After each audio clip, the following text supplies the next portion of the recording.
දවසක් ප්‍රාර්ථනා කරන ඕගොල්ලෝ සියලුම දෙනාට. ඉතින් ගොඩක් කාලයකට පස්සේ තමයි අද මේ වීඩියෝ එකක් අරන් එන්නේ. ඉතින් පහුගිය දවස් ටිකේ පොඩි වැඩ ටිකක් වැටිච්ච නිසා මට වීඩියෝ එකක් ගන්න බැරි වුණා. කොහොම හරි CUBASICS වීඩියෝ සීරීස් එකේ ඊළඟ වීඩියෝ එකත් එක්ක තමයි ඕගොල්ලෝ දැන් මේ එකතු වෙලා ඉන්නේ. හරි. අද අපි කතා කරන්න යන්නේ මේ VST කියන්නේ මොකක්ද කියන එක ගැන. VST කියන්නේ ඔය අකුරු තුනේ තේරුම Virtual Studio Technology කියන එක. Virtual Studio Technology. ඉතින් ඔය අකුරු තුන අරගෙන තමයි VST කියලා අරගෙන තියෙන එක මුල් අකුරු තුන අරගෙන. ඉතින් VST කියලා කිව්වම මුලින්ම අපේ එන්නේ VST Plugins. ඊළඟට VST Instruments. අපි අද කතා කරමු මොනවද මේ VST Plugins කියන්නේ, මොනවද VST Instruments කියන්නේ, ඒවට අපි use කරන plugins මොනවද කියන දේවල් ටික අද අපි මේ වීඩියෝ එකෙන් කතා කරන්න යන්නේ. එතකොට ඉස්සර ඒ කියන්නේ analog devices පාවිච්චි කරන කාලේ ඔය reverb වලට delays වලට පාවිච්චි කරේ analog machines. ඒ කියන්නේ analog reverb machines තිබ්බා. හැබැයි අපි digital වලට ආවට පස්සේ පොඩි ප්‍රශ්න ගොඩක් ආවා. ප්‍රධානම එක ලොකු වියදමක් යනවා. ලොකද reverb machine එකක් සෑහෙන ගාණක්, analog compressor එකක් විශාල ගාණක්. ඉතින් සාමාන්‍ය කෙනෙක්ට ඒක මිලදී ගන්න අමාරුයි. ඊට පස්සේ ඕවට කේබල් කනෙක්ට් කරන විදිහ, ඊට පස්සේ ඕක ස්ටුඩියෝ එකක් ඇතුලේ රැක් කරලා තියාගන්න විදිහ, ඒවට යන ස්පේස් එක, ඔන්න ඔය කියන ගොඩක් හේතු කාරණා මත අපිට සිද්ධ වුණා ඔය කියන අපේ plugins ටිකක් digital වලට කන්වර්ට් කරගන්න. ඉතින් ඔන්න ඔය කන්වර්ට් කිරීම තුල තමයි අර කියපු ඔක්කොම analog devices වලට හරියන digital plugins හැදුවේ. ඉතින් අන්න ඒවට තමයි අපි කියන්නේ VST plugins කියලා. උදාහරණයක් විදිහට ඉස්සර තිබ්බ reverb machines අපිට හැබැයි මේ ලෝකෙ දියුණු වෙන එක්ක ස්ටුඩියෝස් පොඩි වුණා. ස්ටුඩියෝස් ගොඩක් බෙඩ්රූම් ස්ටුඩියෝ වල කියන කන්සෙප්ට් එක දක්වාම පොඩි වුණා. එතකොට අපිට බෙඩ්රූම් එකක් ඇතුලේ ස්ටුඩියෝ එකක ඇනලොග් ගියර් එකක් තියාගන්න අමාරුයි. ඉතින් ඔන්න ඔය කියන කාරණා නිසා අපිට සිද්ධ වුණා ඔය මැෂින් එක කම්පියුටර් එක ඇතුළට ගන්න. අන්න ඒකට තමයි කෝඩ් කරලා ප්‍රෝග්‍රෑම් එකක් හදන්නේ අර රිවර්බ් එකම වැටෙන්න රිවර්බ් ප්ලගින්ස්. ඉතින් ඕකට තමයි VST ප්ලගින්ස් කියන්නේ. ඔන්න ඔය විදිහට තමයි අපි අද පාවිච්චි කරන හැම VST ප්ලගින් එකක්ම හැදුනේ. ඒ කියන්නේ මම කියන්නේ මේ හැම VST ප්ලගින් එකටම අදාළ ඇනලොග් ඩිවයිස් එකක් තියෙනවා කියලා නෙමෙයි. නමුත් බොහෝ ඒවා ඇනලොග් ඩිවයිස් එකක් මත පදනම් වෙලා හැදිච්ච ඒවා. ඉතින් ගොඩක් කතා බහ තියෙනවා ඔය ප්ලගින් එක පාවිච්චි කරද්දී ඔරිජිනල් ඇනලොග් ඩිවයිස් එකේ එන සවුන්ඩ් එක මේ ප්ලගින් එක හරහා එනවද නැද්ද කියලා. අපි ඒක ගැන පස්සේ කතා කරමු. කොහොම හරි සෑහෙන දුරකට මේ ප්ලගින් එක එකෙන් අර ඇනලොග් ඩිවයිස් එකේ සද්දෙම එනවා. එහෙම නැතුණත් කරන්න දෙයක් නැහැ. අපිට පාවිච්චි කරන්න වෙනවා. මොකද අපේ ලෙවල් එකේදී අපිට ඔය කියන හැම එකකම ඇනලොග් ඩිවයිසස් අපේ ස්ටුඩියෝ ඇතුලේ තියාගන්න අමාරුයි. විශේෂයෙන්ම ඒව මිල අධිකකම නිසා සහ ඉඩ ප්‍රශ්න වගේ ගොඩක් දේවල් නිසා. කොහොම හරි කමන්නේ. අද අපි කතා කරන්න යන්නේ VST plugins ගැන. විශේෂයෙන්ම VST instruments ගැන මම කතා කරන්නම් ටික. අද මේ වීඩියෝ එකේ විශේෂයෙන්ම කතා කරන්නේ VST plugins ගැන. එතකොට මොකටද මේ VST plugins use වෙන්නේ? plugin එකක් කියන්නේ effect එකක්. ඒක අපි use වෙනවා අපේ audio process කරන්න එක දේවල් වලට. time based effect තියෙනවා. එතකොට ඒවට වැටෙනවා reverb, delays, ඊට පස්සේ තව එක જાති effect තියෙනවා. ඉතින් Cubase එක ඇතුළේම inbuilt එන VST plugins කිහිපයක් තියෙනවා. ඔයගොල්ලෝ දැකලා ඇති. එක Cubase versions අනුව වෙනස් වෙනවා. මගේ තියෙන Elements 11 කියන version එක. ඉතින් Elements 11 version එකේ inbuilt plugin set එකක් එනවා. Pro version එක පාවිච්චි කරන මීට වැඩි තව ටිකක් හම්බ වෙනවා. ඉතින් ඔය එක Cubase versions මත ඇතුළේ එන VST plugins වෙනස් වෙනවා.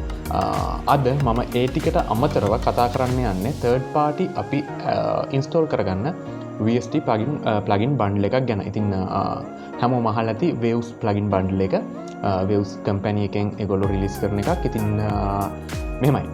Waves plugin bundle එක කියලා අපි කියන්නේ අපි මේ plugin bundle එකම එකපාර install කරගන්න නිසා. හැබැයි මේක තමයි ප්‍රශ්නේ. ඔතන ඔය plugin bundle එක සෑහෙන්න මිල අධිකයි. ඒ කියන්නේ අඩුම ඒගොල්ලෝ offers දැම්මත් එක plugin එකක් වෙනවා සාමාන්‍යයෙන් $29 විතර. $29ක් ආසන්න ප්‍රමාණයක් එනවා එක plugin එකක්. හැබැයි ඔයා බලන්න Waves bundle එකේ අපි පාවිච්චි කරන සාමාන්‍ය පාවිච්චි කරන crack version එක ඇතුළේ නම් සෑහෙන plugins තෝගයක් තියෙනවා. හැබැයි හැම එකක්ම අපි use වෙන්නේ නැහැ. අපි හිතමු අපි plugins 10ක් use කරනවා කියලා. එතකොට ඔයාලට $300ක් විතර වියදම් කරන්න වෙනවා plugins 10කට. ඉතින් ප්‍රායෝගිකව ටිකක් අමාරු දෙයක්. හැබැයි එක හරි හැමීට මේ plugins ටික එකතු කරගන්න. එහෙම බැරි අයට පුළුවන් waves එකේ crack file එක අරගෙන ඒකෙන් bundle එක install කරගන්න. ඉතින් ඒකට link එකක් මම description box එකේ දාලා තියෙනවා. එතනින් ඕගලන්ට පුළුවන් waves bundle එක download කරගන්න. get into PC කියන website එකේ තමයි ඒක තියෙන්නේ. ඉතින් එතනම යට තියෙනවා installation guide video එක. ඒ video එකේ skip කරන්නේ නැතුව හැම step එකක්ම හරියට කරලා install කරගන්න Windows use කරන අයට. ඉතින් මගෙන් කමෙන්ට් දාන්න එපා අයියෝ කොහොමද මේක install කරන්න කියලා. බැරි වුණොත් විතරක් message එකක් දාන්න. හැබැයි ඒකේ steps එකක්වත් miss කරන්නේ නැතුව කරගත්තොත් හරියටම install කරගන්න පුළුවන්. කිසිම ප්‍රශ්නයක් වෙන්නේ නැහැ. හරි. එතකොට waves කියන්නේ එක plugin bundle එකක් විතරයි. තව VST plugins කරන companies ඕන තරම් තියෙනවා. තව plugins ගොඩාක් තියෙනවා. හැබැයි අද අපි විශේෂයෙන්ම කතා කරන්නේ waves plugin bundle එක ගැන. ඉතින් අපි බලමු. මෙතන edit window එකට ගිහිල්ලා අපි සාමාන්‍යයෙන් effects දාන තැනට ගිහිල්ලා වම් පැත්තේ අපේ racks වලට අපිට දාගන්න පුළුවන් plugins. මම මේකට click කරාම මෙන්න මේ විදිහට වෙනවා categorize වෙලා මං ගාව තියෙන VST plugins ටික මේ ඔක්කොම VST plugins. ඒතකොට මේකේ සමහර ඒවා Cubase එක ඇතුළේම ආපුවා, සමහර ඒවා මම third party install කරපුවා. අපි උදාහරණයක් හැටියට ගමු ගොඩක් ප්‍රසිද්ධ එකක්. අපි යමු reverb එකකට. Abbey Road Chambers stereo එක. මම හිතන්නේ මේක දැකලා නැති කෙනෙක් නැතුව ඇති. YouTube tutorials බලනවා නම් අනිවාර්යයෙන් මේ plugin එක දැකලා ඇති. ගොඩක් අය use කරන plugin එකක් reverb වලට. එතකොට මේක reverb plugin එකක්. මේකෙන් වෙන්නේ vocals වලට reverb එකක් add වෙන එක. එතකොට Cubase එක ඇතුලේ inbuilt reverb plugins එනවා. එහෙම තියෙද්දි ඇයි අපි මේ third party reverb plugin එකක් පාවිච්චි කරන්නේ? ඒකට හේතුව මේ හැම plugin එකකටම ඒකට අනන්‍ය වූ සද්දයක් තියෙනවා. ඒකට අනන්‍ය වෙනසක් තියෙනවා. සමහර විට එකම සින්දුවට අපි reverb plugins 3-4ක් පාවිච්චි කරන්න තැන් තියෙනවා. ඒකට හේතුව ඒ ඉන්ස්ට්‍රුමන්ට් එකට හෝ ඒ වෝකල් එකට ගැලපෙන ප්ලගින් එක ඒ වෙලාවේ පාවිච්චි කරන්න ඕන නිසා. ඉතින් ඒ නිසා තමයි අපි මේ වගේ ප්ලගින්ස් ගොඩක් තියන් ඉන්නේ. සහ Cubase එක ඇතුලේ inbuilt plugin එද්දිත් අපි මේ පිටින් third party දාලා plugins පාවිච්චි කරන්නේ. ඉතින් මෙන්න මේක ඇවිල්ලා VST plugin එකක්. මේක තමයි Abbey Road Chambers කියන plugin එක. ඉතින් waves bundle එකත් එක්ක මේක හම්බ වෙනවා. වට ඕන නැත්නම් මේක වෙනම plugin එකක් විදිහට purchase කරන්නත් පුළුවන්. වෙනම plugin එකක් විදිහට install කරන්නත් පුළුවන්. ඉතින් මේක දැන් settings ගැන අපි පස්සේ කතා කරමු. අද අපි මේ වීඩියෝ එකෙන් කතා කරන්න යන්නේ waves plugin bundle එක ගැන. විශේෂයෙන්ම VST plugins ගැන. මම තව එකක් පෙන්නන්නම් ඔයගලන්ට delay එකක්. අපි ගමු H delay එක. ඉතින් මේකත් waves එකක reverb delays කියන්නේ අපිට නැතුවම බැරි දේවල්. මෙන්න මේක තමයි H delay කියන waves ලගේ එන VST plugin එක. compressor එකට යමු අපි CLA 2A එක. මේක ඇවිල්ලා compressor එකක්. CLA 2A කියන compressor එක. මේක ඇත්තටම analog gear එකක් base කරගෙන හදපු compressor එකක්. මේ compressor එක ගැන මම වෙනම වීඩියෝ එකක් කරා මීට කලින්. ඒක මම උඩ දාන්නම්. ඔයගොල්ලෝ තාම බැරි වුණත් ඒ වීඩියෝ එක ගිහලා බලන්න. ගොඩක් වටින compressor එකක්. විශේෂයෙන්ම vocals වලට use කරන compressor එකක් තමයි මෙන්න මේ CLA 2A කියන්නේ. මේ CLA කියන්නේ Chris Rodalji කියන්නේ plugin එක හදපු කෙනාගේ නම. right. EQ එකක් අපි යමු. ගොඩක් ප්‍රසිද්ධ EQ එකක් හැමෝම පාවිච්චි කරන එකක්. මේක නම් waves bundle එකක් නෙමෙයි. Pro Q3 කියන එක. මෙන්න මේක ඇවිල්ලා Fab Filter එකේ EQ එකක්. Fab Filter Pro Q3 කියන EQ එක. මේකේ link එකක් මම ඔයගොල්ලන්ට ඉස්සරහදී දෙන්නම්. ගොඩක්ම අපි EQ වලට use කරන plugin එකක් මේක. මේක ගොඩක් accurate සහ මේකෙන් වැඩ කරන්න හරිම ලේසි. ඉතින් මේක තවත් VST plugin එක EQ වලට use කරන. ඔය වගේ plugins ගොඩක් තියෙනවා. තව විශේෂ දෙයක් මම පෙන්නන්නම්. Saturate එක. Abbey Road Saturator. මෙන්න තියෙන Abbey Road Saturator කියන plugin එක. ඉතින් මේකත් ගොඩක් වටින plugin එකක්. saturation වලට use කරන plugin එකක්. මම මේ plugins වලින් වෙන දේවල් ඉස්සරහට කියලා දෙන්න. අපේ මේ CUBASICS video series එක මම පටන් ගත්තෙම බිඳුවේ ඉඳගෙන mixing mastering වලට එහා ගිහිල්ලා සින්දුවක් හරියට රිලීස් කරන්නේ කොහොමද, distributors ලත් එක කනෙක්ට් වෙලා වැඩ කරන්නේ කොහොමද කියන තැනට මම මේ video series එක ගෙනියනවා කියලා. ඉතින් අපි mixing mastering වලට චුට්ටක් අත ගහන්න ඒකේ මුල්ම අඩිතාලම තමයි අද මේ වීඩියෝ එකෙන් දාගන්න යන්නේ VST plugins ගැන කතා කරලා. ඊළඟ වීඩියෝ එකේදී අපි කතා කරනවා කොහොමද VST instruments ගැන සහ මේකට ඕන මූලික කාරණා ටික මේවා ටික හරියට complete කරගෙන අපි හිමීට යමු mixing mastering වලට.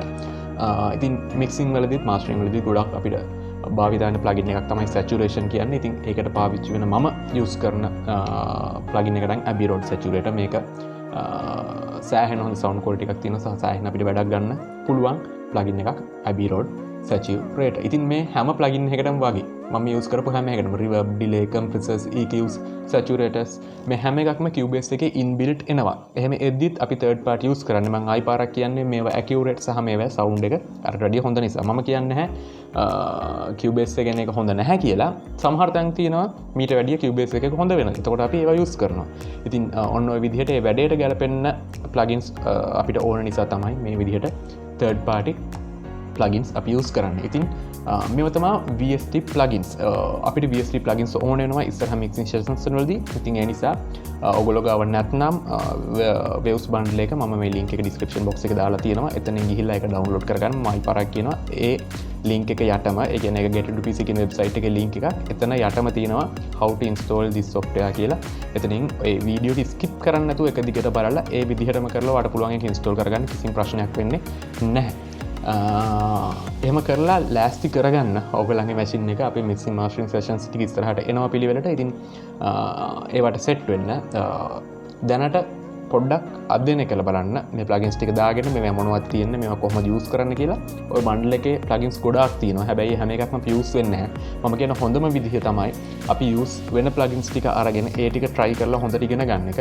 plugin 100ක් අපේ computer එකේ තිබ්බත් වැඩක් නැහැ. එක plugin එකක් අපි හරියට use කරන්න දන්නේ නැත්නම් අපි මූලිකම පාවිච්චි වෙන plugins ටික හරියට use කරන්න ඉගෙන ගත්තොත් මේ racks පුරවගෙන plugins දාන්න ඕනේ නැහැ. අපේ mix එකක් ලස්සන කරගන්න. ඉතින් ඒක තමයි මූලිකම දේ. ඒ නිසා VST plugins කියන්නේ අත්‍යවශ්‍ය දෙයක් සහ ඉගෙන ගන්න අමාරු දෙයක්. මොකද ලොකු කාලයක් වියදම් කරන්න අපිට මේකට. හෙමීට මේ plugins ටික දාගෙන එකින් එක හෙමීට අධ්‍යයනය කරන්න. ඔයගොල්ලෝ ගාව Waves bundle එක දැනට නැත්නම් ඉස්සෙල්ලම Cubase එක ඇතුළේ තියෙන plugins වලින් පටන් ගන්න.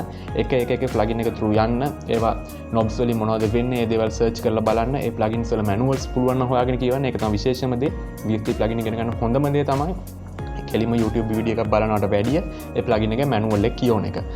කම්මැලි වැඩක් ඇත්තම පිළිගන්නවා. ඉතින් ඒක සාමාන්‍ය කරන අඩු වැඩක්. හැබැයි ෆ්‍රී වෙලාවෙ චුට්ටක් ෆෝන් එකට දාගෙන PDF එකක් කියවන්න.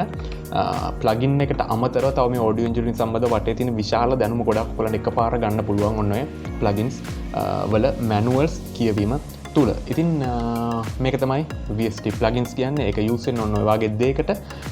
මේක ඉස්සරහ වීඩියෝස් ටිකක් යනවා. මේ අද පළවෙනි වීඩියෝ එක විතරයි ඉන්ට්‍රොඩක්ෂන් එකක් වගේ මම මේක කරේ. ඉස්සරහ වීඩියෝ වල මම මේ plugin හැම එකක් ගැනම විස්තර කරනවා. මේකේ තියෙන හැම knob එකක් ගැනම ඔයගලන්ට මම කියලා දෙන්න. ඉතින් මම කියන්නේ විශේෂයෙන්ම ඒ වීඩියෝස් එනකම් බලන් ඉන්න එපා. මේ හැම plugin එකක් through ඔයගොල්ලෝ යන්න. ඔයගොල්ලෝ තනියම මේවා knob search කරලා බලන්න. මේවා manuals අරන් කියවන්න. ඒතකොට ඔයගොල්ලන්ට මේවා set වෙයි. මගේ වීඩියෝ එකක් කරාට පස්සේ ඔයගොල්ලන්ට ඒවා ප්‍රූෆ් කරගන්න පුළුවන්. ඉතින් ඒ විදිහට මේ වැඩි ඉස්සරහට යමු. ඊළඟ වීඩියෝ සෙට් එකේදී අපි මේ වගේම බේසික් ටිකක් කතා කරනවා mixing mastering වලට අපිට දාගන්න ඕන basement එක. මොකද අපි මෙච්චර කල් කතා කරේ Cubase එක ඇතුලේ තිබ්බ elements ටික. ඉතින් ඒකේ settings වල තියෙන ගොඩාක් දේවල් අපි කතා කරා. දැන් මේක ඉස්සරහට යමු අපි හැමීට mixing mastering පැත්තට. ඉතින් ටෙක්නිකල් දේවල් ටිකත් ඒ අසින් කතා කරනවා. ඒවා අතාරින්නේ නැහැ. හැබැයි මේ සීරීස් එක ඉස්සරහට ගලාගෙන යන්න ඕනේ. ඉස්සරහට ඔයගලන්ට බලා ගන්න පුළුවන් විශේෂයෙන්ම මේ plugins හරහා අපි යන වීඩියෝ ටිකක් ඊට පස්සේ VST instruments ගැන කතා කරන වීඩියෝ එකක් විශේෂයෙන්ම. ඉතින් තාමත් අපේ channel එක subscribe කරලා නැත්නම් subscribe කරන්න, like කරන්න, යාළුවන්ටත් දැනගන්න, share කරන්න, ප්‍රශ්න ගැටලු මොනවා හරි තියෙනවා නම් comment එකක් දාන්න. එහෙම නැත්නම් මට WhatsApp එකේ message එකක් දාන්න. ඉතින් thank you very much අද අපේ වීඩියෝ එකත් එක්ක එකතු වුණාට.